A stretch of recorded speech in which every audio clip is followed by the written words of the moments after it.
Hi, everybody. I'm Mandy, and this is Mandy Speaks Up podcast. I'm here with another interview. I'm really excited. I kind of took a little break from these interviews, but I'm really excited that people have been messaging me.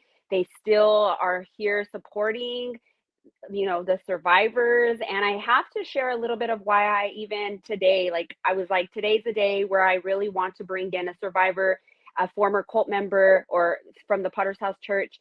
And so I recently have moved to Arizona. I'm loving the freedom. I'm loving my new life.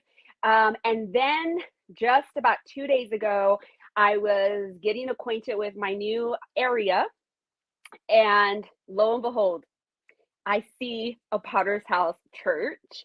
And I have done, over 5 years of healing. I'm in a really good place. Um, but it really just brought me a lot of emotions. And I started crying, and it really hit me really hard where I needed to call some friends and ask them, like, I really need some support right now. Because I couldn't believe how much it hit me. And it wasn't because this church was here in the area that I'm at. But the fact is, I remember the stuff that goes on behind closed doors. I remember the trauma, the pain that goes on when nobody's around and people are looking at this place believing that it is this good church. And in reality, people who have experienced these stories of horrific things, if you don't know already, on my YouTube channel, I have interviews with others that bravely are sharing things that they don't want to share. They're not sharing this because they want to bash people or because they're rebels or because they just want to share all of this traumatizing stuff that has happened to them. These are real people that have sadly experienced pain and trauma, some of them even as children. Okay, even as children, which is this story that we're about to go in with Noel. And these are traumatizing experiences with kids, with children. And when I seen this building, I started crying, not because of what I went through, because I've already healed so much. I cried for the people that are probably still going through some of the stuff I went through, or even worse. And I even cried for the children behind the building, behind the closed doors. Their stories of what is going on. If this is real stuff that's going on, and to know that it's going on around me, near me, it really made me cry in just tears of sorrow for these people that don't even know how to express it. They don't know how to express the pain. And I'm here to express it for them if they can't express it. And so I want to bring in our my guest for today. She is a former member of this church, the Potter's House, and I want her to share her story. We're going to go into 4 points. We're going to try to keep it about 30-35 minutes so we can keep your attention. So let's bring her on and go ahead and share your go into the first point and go ahead and share your introduction and share who you are. And I welcome you and thank you for being here and sharing your story, because I really believe that there's going to be somebody watching that's really going to need to hear what you have to say. Yeah, absolutely. Thank you so much for having me on. Yeah, I was born into it and raised in it partially. There was a stint where I wasn't fully immersed in it when we attended like a Bethany church somewhere, but um, vast majority of my childhood exposure to like theology in general was through that organization. Um, And yeah, currently now, like present day, I actually am a ordained non-denominational Christian minister. But I had a lot of trauma related to what happened to me. Um, but yeah, I was born into it. The internalized psychological damage that happened to me, in particular to like LGBTQ plus issues, as I am a member of that community. I am a trans woman. I transition male to female. And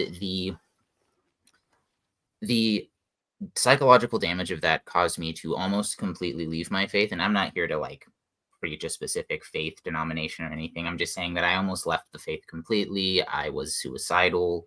I had all sorts of issues in relation to it. People told me that I never told them that I was LGBTQ plus because of like obvious reasons. They are very vehemently hateful towards LGBTQ Mhm. people. Even in sermons as early as last year, they have said things like, "We are part of the spirit of rebellion. We are poisoning kids' minds." They've said all sorts of things like that about us. They said that we are part of the gender madness of society, stuff like that, and that's even just today, and that's toned down. Um, but I was incredibly suicidal deep down. I drank a whole lot. I developed a substance use issue for a while in order to cope with it because I thought I was demon possessed. Like I thought I had done something wrong, or there was something wrong with my makeup that allowed demons to be a hold of me, and that's why I felt how I felt on the inside. Um, and what you were talking about actually in your introduction, where you saw a building and it made you cry, when I was so just this last Sunday, I've been on a hiatus from like running my own thing, and so I've been attending different churches to try to partially to just re-equip myself with certain things, as well as also to get healing, like revisiting it on my own terms. And I went to a Foursquare church, which I don't know if you know the history, but Foursquare is actually the original church organization that excommunicated the Potter's House. Um, that they like, well, Potter's House will claim there are rival claims on it just for official purposes. Potter's House will claim that they left willingly. Various members of the Foursquare Church have said that they were excommunicated. So it is a back and forth. So they split, we'll say. But and if you know, Foursquare is a Pentecostal church, which is what the Potter's House claims to be. So when I went there yesterday on Sunday, because I had a conversation with the minister, because I wanted to make sure it was okay. I was like, "Hey, this is my backstory. I just want to make sure I'm going to be okay there." And I attended there yesterday, and I also almost cried, not because Foursquare didn't do anything. They're not one of those churches, but the even just the worship style briefly brought me back to when I was a kid going to those same meetings. Um, I ended up being okay. I ended up reclaiming it, and it ended up being a healing experience for me because I revisited it on my own terms with an actual organization that's not uh what has been described by experts as a cult, but has also been labeled as a cult like church. I was able to revisit it outside of that context and reclaim it. So that resonated with me when you said you saw a building and then you cried for what was going on inside. Because, yeah, when I revisited a Pentecostal setting of any kind, I almost had a panic attack at first. Mhm. So, but yeah, that's my, I guess, my kind of long worded introduction. Okay, and so you say you were born into it. So for some that haven't been born into it, like myself, I wasn't born into it. I can't even imagine the hell that you had to experience because I feel like as children, and I really want to talk about this because I feel like that's one of the reasons that made me want to cry when I seen this building in my area is the fact is that children, when you are in this place as a child, now you are now being subjected to things that you don't have a choice because you are a child, and the people that are meant to be there to protect you and guide you with love and compassion, they're not really guiding you with love and compassion, even though they do believe that because of the brainwashing and manipulation and the tactics that are used on the parents, which drip down into the kids. And so, firsthand, like, what are some of the things that you experienced being born into it, or as a child that you can remember that you were subjected to? That maybe somebody like myself, being, I was 16 when I went in, so I wasn't really subjected. I kind of went in with a choice, even though I didn't know what it was. I didn't know it was what it was. I honestly didn't. Yeah. But as a child, you're believing that your parents have the answers and your parents are meant to guide you with love and compassion. Were you being led with love and compassion? No, I mean, I think that um, my parental figures thought that they were doing that, at least, at first. But no, it was not. It was a warped version of love and warmth and compassion. It was a twisted rhetoric. I remember growing up thinking that demons were in various things that like made no sense. I remember A particular moment, the church had a rhetoric going, that this was way back in, like, I want to say, was it 2008 when the movie came out? But the movie, the Dark Knight, like, it's a Batman movie. They at that around that time had a theory floating around that the reason Heath Ledger had unfortunately committed suicide was because he was demon possessed by some sort of Joker spirit that was in the movie. And I remember my dad, well, yeah, at some point actually uh, beat me because he found out that I had watched the movie. Um, so various things like that. In relation to like queerness, I use that term, but LGBTQ plus issues, um, I was taught that they all either were actively worshiping Satan and trying to further Satan's reign, they were demon possessed, or they were just actively choosing to be gay or trans in order to rebel against God. Um, and so growing up with my internalized, gender dysphoria, I was incredibly like suicidal, depressed, angry, um, because I couldn't talk to them about it because they would have said I was possessed by demons. Um, and I remember, again, as I said in my introduction, I remember believing like I was possessed by some sort of demon spirit. Like it was crazy. Um, I also remember when I was around 8 years old, um, a a relative with a direct hand over how I was being raised used to take me to these like camps that were out in like the woods, and several different churches partook in this. It wasn't just the Potter's House Church. And I remember one time a kid said he was gay, to a pastor, and the pastor had us all lay hands on the kid to try to like pray the gay away. So stuff like that is essentially was like my entire childhood and teenhood. There was another time where the relative who brought me up in the church was we got in like a almost physical altercation, but it didn't turn. And it was because I was watching the show Modern Family, which I don't know if you're familiar with that show, but in the show they just feature a gay couple as like one of the main characters. Like, and And that was what it was. you couldn't watch it. You couldn't watch it. Yeah, and I was like a teenager at this point. Like I was like older, like I was like 15, 16, and I was like, it's TV PG.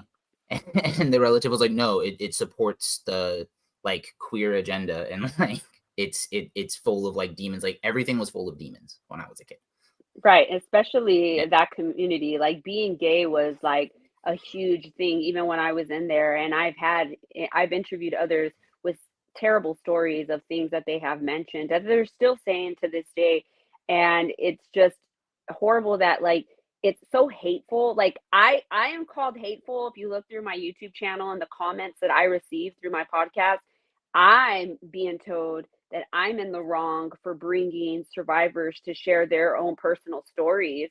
And I'm like, but they're okay to call me names because I'm bringing you on to share your story or I'm sharing my story.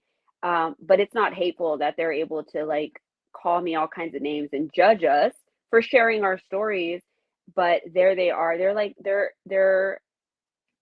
the things that they say, the things that they preach about is full of hate.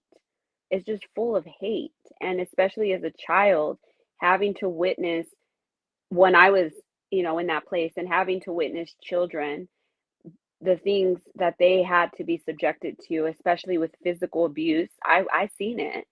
I seen children being physically abused in that place.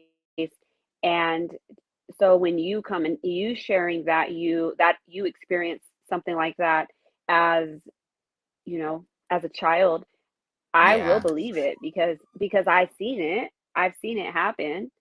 And Oh to know yeah. that it's still going on, it just brings so much emotions because it's like you want to save them because they're children. Like these adults are in there. A lot of them are in there, I feel like maybe not even by choice at this point, but they don't have nowhere to go because even if you do want to leave as an adult, you have no money because all your money is like either under their rule under their control, or you've already given so much money to them that you basically don't even have money. Like you're living paycheck to paycheck because every time you do receive money, you're obligated to give them money. So it's like a cycle. Like they keep you there. Yeah, I have a relative right now who, like, presently, I think that the like church structure, is like his only support system right now, Mhm. because they've convinced him to reject like everything else. Like, this person doesn't consume any like secular media outside of sports now. They don't like consume anything except for like church approved stuff. And this is, I want to be clear here too, that the branches that I was exposed to as a kid and that this person I know who is still in them attends, they're in like Washington State, which is like a very liberal like state, like legal wise and law wise. So they tone down a lot of their rhetoric comparatively to the other states. Um, but they're still very like anti-gay, anti-women being anything other than a housewife, anti um even like freedom of like questioning like stuff in the Bible. Like if you mention stuff like, as I mentioned, like I'm like a legally ordained like Christian minister. I went to like online seminary school. I have like several certificates in like actual biblical studies. And when this person I was talking to, when I came with actual stuff, because I was like trying to be like a good person, I was like, hey, like I found this out while studying, like this doesn't actually mean this. And like, um, they were like, no, those people are just working for Satan. Like they're just like polluting the academy with. I was like, every academy like is being polluted with the same like, and basically after I had come out, this person that I'm talking about, obviously we had tension after I came out because of the anti-gay thing. The first thing he said was, "Are you still a Christian?" And I was like, "Actually, yeah." And he goes, "Okay, well, how is that? Like, how do you do that with?" And I was like, "Oh, because like I just don't believe it's a sin." Like I was like, I'm fine with it." And we had a contentious relationship off and on where we would have these different spats back and forth about stuff. What was really crazy is this person seemed to be more angry at the fact that I was able to reconcile being queer with also still being a Christian. He was more angry about that than the fact that I was queer, which was really weird to me. Like it was like he thought that like the magic thing was like I would magically not be trans if I actually believed in Jesus. But when he found out that like I still actually ascribed to a variant of that theology, just an actual more accurate one, um he like was like, no, you just you attack the church. He called me, this person I'm talking about called me an affront to the church, after I had become ordained, because they don't believe women can be ministers, and B, they definitely don't think gay people can be ministers. And then he also said that I was under attack by Satan, that I was unknowingly serving Satan's reign, and he said some other things that were really bad that I'm not gonna air out. But due to that, I ended up actually houseless because that was my only living situation at the time. Mhm.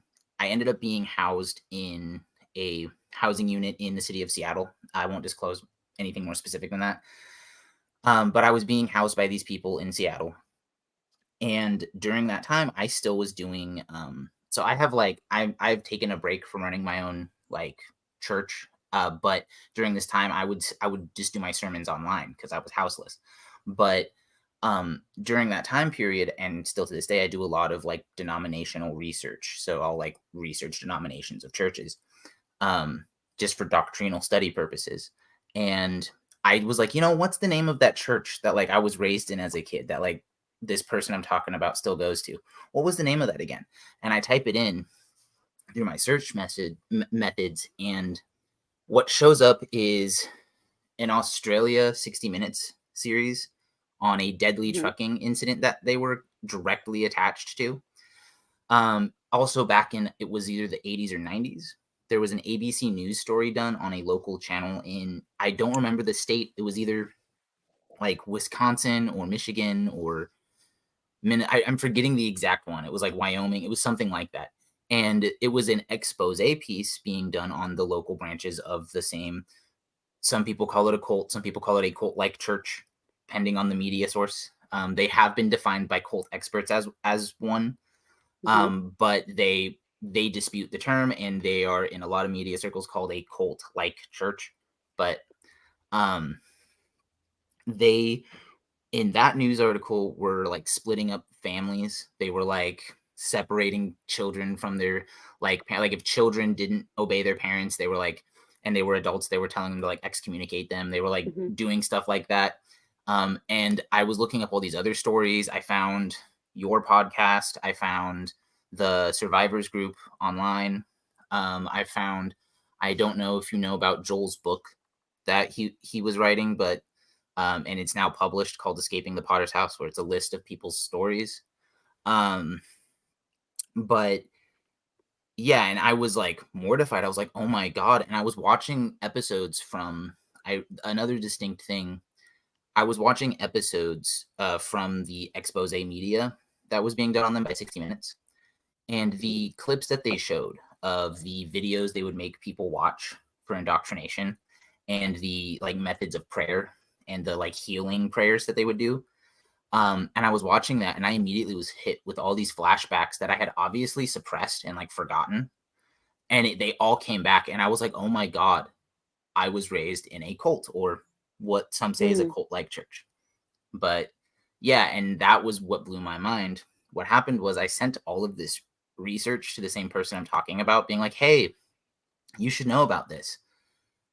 My response to that was, you're just attacking the church.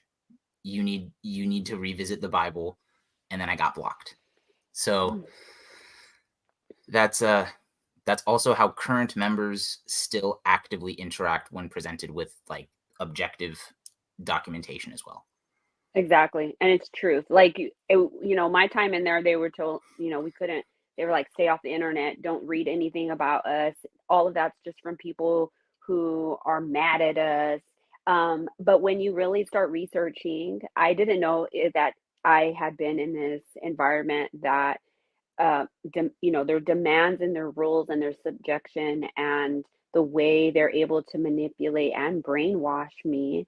And I've seen it done to others. And I was taught how to do it on others as well. So it not only did it happen to me, but then you're trained and taught to do it to others to convert them and bring them in.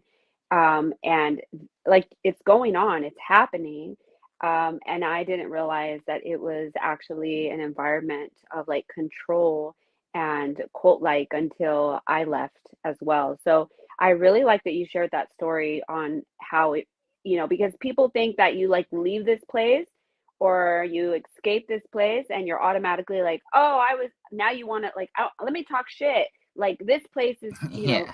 you don't know. You know that quote that says you don't know, those that are in a cult don't know they're in a cult. Like it's so Yeah. true. Like I remember people saying stuff like that when I was in there and it was always you shut them down. You shut them down. Ah, yeah, I don't want to hear it. I don't want to hear it. You're just a bad person. You try to find things that's wrong with them to help you not listen to them. Oh, it's because you're gay, so I don't have to listen to you. Oh, it's Hmm. because you're a drunk. That's I don't have to listen to you. Oh, like the littlest pettiest things you're gonna find so that you can so you can be stay blind. But that's it just shows how manipulated and how brainwashed you are at that point.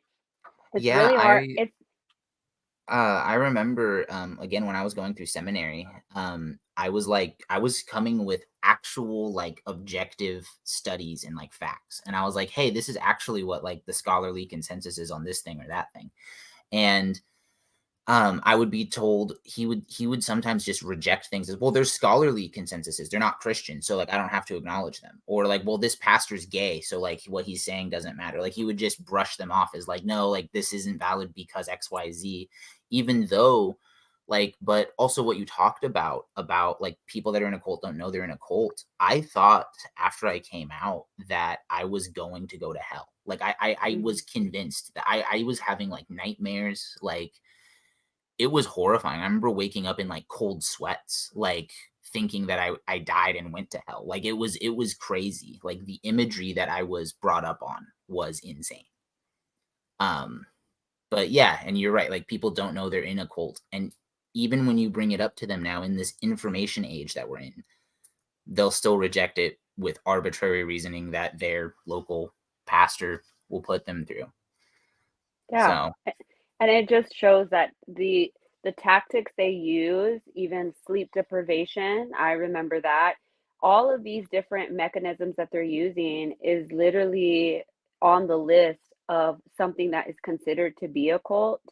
So them like defending all of that is like just proof that like but it's still on the list. Like you know that that's on the list, right? Like through like professionals and experts that research places like this, like what you're doing to people is even if you're not doing it to me anymore because I woke up, I escaped, I left, you're still using these methods on people. Like this is on a list with professionals and experts saying if these things are being done to you in any environment, it doesn't have to be a church, it can be in a toxic relationship. If these things are happening to you, chances are you're in a toxic, abusive environment.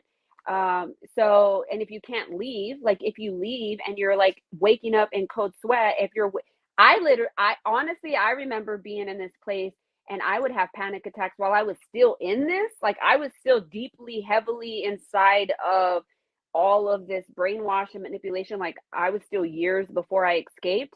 And I remember having panic attacks because I thought that I was still going to hell. Like, even though I was a magnificent Christian because I didn't drink and I just did everything for God. And even though I was doing everything to the T, like everything, I would still have panic attacks that like God was going to reject me and still on judgment day say you still can't go to heaven. And like it's just it's scary because it's like you're putting yourself through your own like self punishment. And all of this, if you are treating yourself like this, then I can almost guarantee that you're going to treat other people around you like that. And worse, if you have children and you're in this place, you're going to subject them to that same self hatred that you do to yourself. Because if the way you treat yourself is the way you're going to treat others, and that's going to come out through children, through kids. And so it's going to make sense of why these poor children who like they can't run away and escape at 3 and 4 years old. They can't even say like, hey, this is going on at home because a lot of them are being homeschooled, or a lot of them are like are they're just they think that's normal. They think it's normal and it's not normal. yeah, it's not. That was also the thing was I was so and people can believe whatever they want to believe. Like I'm not someone that shoves anything down anyone's throat like that, but like the like when I was studying stuff because I was so worried I was going to go to hell. For a while I thought about leaving belief in Christianity at all. I studied Zoroastrianism for a little bit. I studied Buddhism for a little while. Um and I was so convinced that I was literally going to be like struck down by something or like I was going to die and burn in hell and like it was when I was going through seminary and I learned that there are so many different branches and so many different versions of the same theology that are so like what Potter's House does, even in a Christian context, is incredibly like at the very least borderline heretical, if not full born heretical, and is also they have been documented as being set up as a pyramid scheme financially by financial experts. Um, there is not a single Christian church denomination in the entire branch of Christianity. This includes like conservative ones that recognize their authority as an actual valid Christian body. So, like, when someone says that they are a cult, while legally classified by the government because of their size and their nonprofit status, they aren't classified as a cult by the government. They are by cult experts and even by other Christians. They are labeled a cult. So just if anyone needs any definitive like definitions to justify calling them that. Thank you for sharing that, you know, Yeah. and I just want to share about like some of the comments that I received through all these interviews that I've done online. You know, there are some that I do have to delete because they're extremely hateful. And this is from Christians, and they are like 99%, if not all of them, are from the members of the Potter's House and the Door and Victory Chapel. So these are people that are actually saying that they're loving, compassionate, and they're just great people going to heaven. And they're leaving these comments that are so hateful, extremely hateful. But then there are so many that I receive that are just confirmation and validation. Um, I have one comment that I wanted to read really quick, and it said, this was actually about 10 days ago. And they're from the Mauritius Island. He says he or she or he, I don't know, a small island in the Indian Ocean. So, first of all, whoa, right? Like this Yeah. isn't somewhere in the Indian Ocean, they have this going on as well. Listen to what this person says. They says, I went to visit a Potter's house last Sunday with a relative in a small island, okay? In a small island in the Indian Ocean. And look what this person says. Everything I look for online until now, everything like basically that we have said through interviews and everything that this person has read or seen about this place, I saw and experienced the one time I went there. And look, this person isn't even part of this place. This person just went to go visit because a relative goes there. And this person said, I saw and experienced the one time I went there, I experienced like what you're saying. And I'm like, oh my gosh. And then they said, I'm still looking for more because my family member goes there. So like they're really concerned. They're Yeah. really concerned. And then they end it with thank you for your videos and for informing people. And for that alone, I'm not going to stop. For that alone, I will continue to share my story and bring in people like yourself who found freedom in who they are and who they want to be instead of what they told you that you had to be and what you were meant to do. And this is all you're supposed to be doing. If you do anything else, you're going to burn in hell. You're good. And, you know, and all kinds of like shitty, toxic, abusive, harmful, emotional, abusive things. And so for that alone, I'm going to continue to share because they said like one time they visited one time Yeah. and now they are truly and deeply concerned for their family that's there in that place in who know some place in the Indian Ocean. Yeah. Yeah. It Fun just tidbit. uh-huh. Their entire attempt. So I keep tabs on the cult in specifically like theological circles. Like I follow their denominational patterns. Um, and their entire expansion into I think it was the Netherlands country completely failed because all of the pastors they tried to recruit after looking into them left. Mm. So, and that was like a nationwide thing over there. So, Yeah, I mean, I would say if you're watching this and, you know, even if you've never been a part of this place, some people are just really love to research like things that go on in a cult or in cult-like environments, and they just like research this kind of stuff. Like literally research, you know, this place and just see what you think. And then for those that are watching this that are still in it because they're watching my videos because if so many of them are commenting on the videos, so many are watching the videos. There has to, and I know some of them write the hateful comments, but I'm sure there has to be some people out there that are watching and going, damn, like that stuff is happening to me too. Like maybe, like maybe it'll just help them to see that there is a way out and there's life after the potter's house. There's a life that you can live, whatever that looks like for you. You know, personally for me, I'm not religious whatsoever, and I am the happiest I've ever been. And I live my life with freedom, and I'm so happy. I'm spiritual. I'm connected to my spirit guides, my ancestral work. And I've met so many beautiful people that have gone through extremely traumatizing things, and today we get to live a life of pleasure and happiness with our time here on earth, knowing that it doesn't end here. We get to have amazing experiences even after this earth. And so, even though I don't consider heaven and hell, a real thing for me. And I live my life, in happiness with that. Like I'm so assured, and I like what you said. Like you're like, this family member, like was like, okay, like you're so sure of that, and you're happy, and you can be okay with like being who you are, and knowing like you're not going to be condemned for that.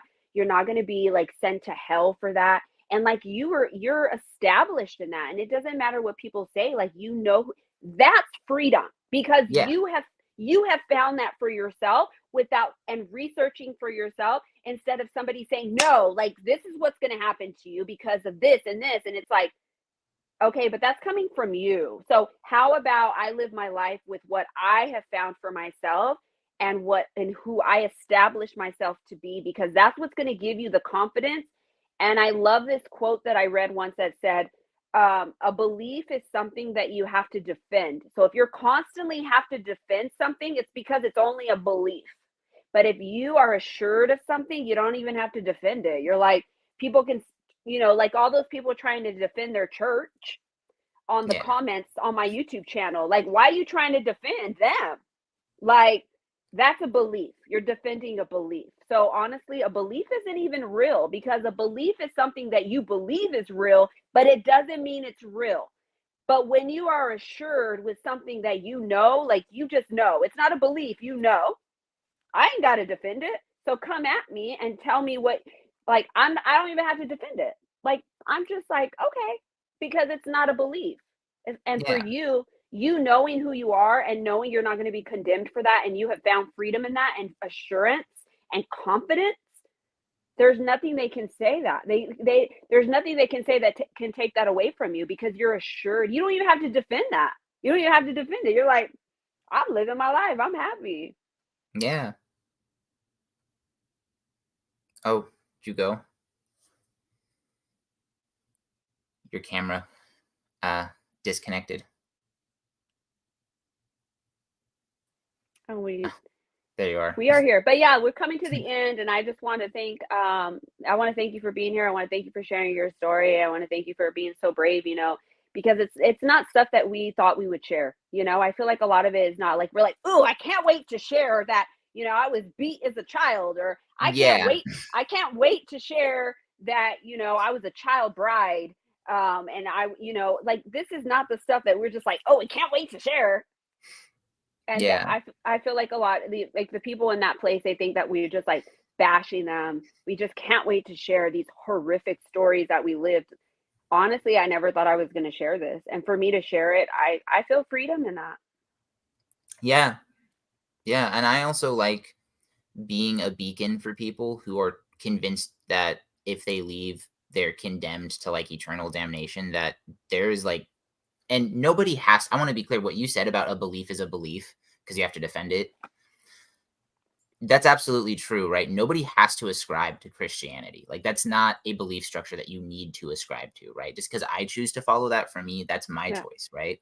But even in that framework, right? And I know this as someone who was raised how I was, in the Potter's House Church, right? That it is so important for a lot of people, especially in the LGBTQ plus community. Some people need to be able to reconcile it within that specific framework. And there is a freedom in knowing that there is like over, I want to say, 40,000 different branches of thought even within the Christian framework, and Mm, you can reconcile who you are with it, and the Potter's House does not determine who goes or doesn't go to hell. So Yeah. yeah, like Or even if it's real, like, you know yeah, what I mean? Like it why is like all this emphasis on like what they say is gold? Like literally there are so many things that they say that even doesn't even have anything to do with the Bible or Christianity, but it still goes like, you have to dress like this, or you can't go there, or you can't do this, or you can't go to a movie theater, or you can't have a TV in your house. Like some of that stuff has nothing to even do with Christianity. Like, and yeah, why is it, and I'm talking to myself too sometimes, I'm like, why is it that I freaking believed everything they said was gold and God? Like, because that's how brainwashed I was. Like, but I was 16 when I went in, so I was I got brainwashed really fast, with the love bombing. And the love bombing is what really got me. And then the community aspect of it, of just having people there that actually feels like they care, but they don't. They're just out to get you for that agenda. Um, so I mean, it's understandable. So like, don't be hard on yourself. Don't beat yourself up for like, because when you leave, you're like, damn, I was dumb. Like it's like normal, and not even like being born into it, because I feel like being born into it, you would have more like compassion, because you're like, I was a kid, I didn't ask to be, born into that. But as me being 16, I was like, why?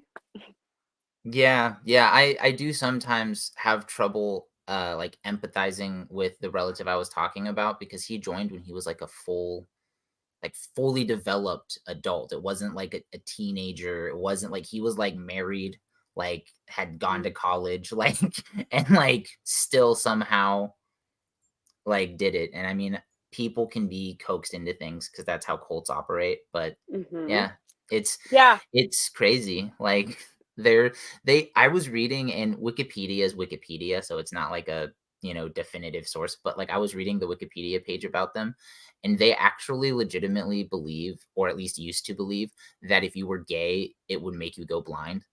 Like they would tell people that. Mm-hmm. They were like, gay people go blind. Like, and it was like, Mm-hmm.